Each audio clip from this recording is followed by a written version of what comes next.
ആ പുസ്തകത്തിന് യഥാർത്ഥത്തിൽ ഇടേണ്ട പേര് കള്ളൻ്റെ ആത്മകഥ എന്നായിരുന്നു. ഇതാണ് എൻ്റെ അഭിപ്രായം. ഞാൻ എൻ്റെ ജീവിതത്തിൽ 3 തവണയാണ് രാമനിലയത്തിനകത്ത് പോയിട്ടുള്ളത്. 1, ശ്രീമാൻ സുരേഷ് ഗോപിയെ കാണാൻ. 2, ബഹുമാനപ്പെട്ട മുൻ ഗവർണർ ആരിഫ് ഖാൻജിയെ കാണാൻ. 3, സഖാവ് ഇ പി ജയരാജനെ കാണാൻ. ഇതിൽ കൂടുതൽ ഒരിക്കൽ പോലും ഞാൻ രാമനിലയത്തിൽ പോയിട്ടില്ല. അവിടുത്തെ CCTV ക്യാമറകൾക്ക് എന്ത് പറ്റി?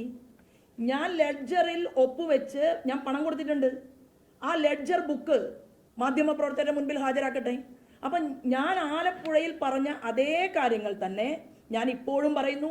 എനിക്ക് ഇങ്ങനെ കാപഢ്യമുള്ള, കള്ളം മാത്രം പറയാൻ അറിയാവുന്ന ഒരു വ്യക്തിക്ക് വേണ്ടി മറുപടി പറയാനുള്ളതല്ല എൻ്റെ ശബ്ദം എന്ന് പോലും കരുതുന്ന ഒരാളാണ്. പക്ഷെ മാധ്യമ സുഹൃത്തുക്കൾ വിളിച്ചതിൻ്റെ അടിസ്ഥാനത്തിൽ ഞാൻ ഇതിന് മറുപടി പറയാൻ വേണ്ടി വന്നു എന്ന് മാത്രമേ ഉള്ളൂ.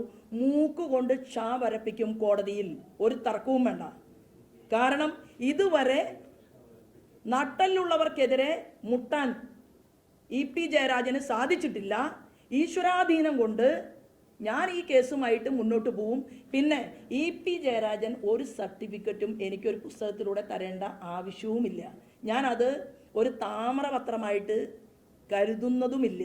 എന്നാൽ ഒരു കാര്യം ചെയ്യുമ്പോൾ തൻ്റെ ഇടം വേണ്ടേ?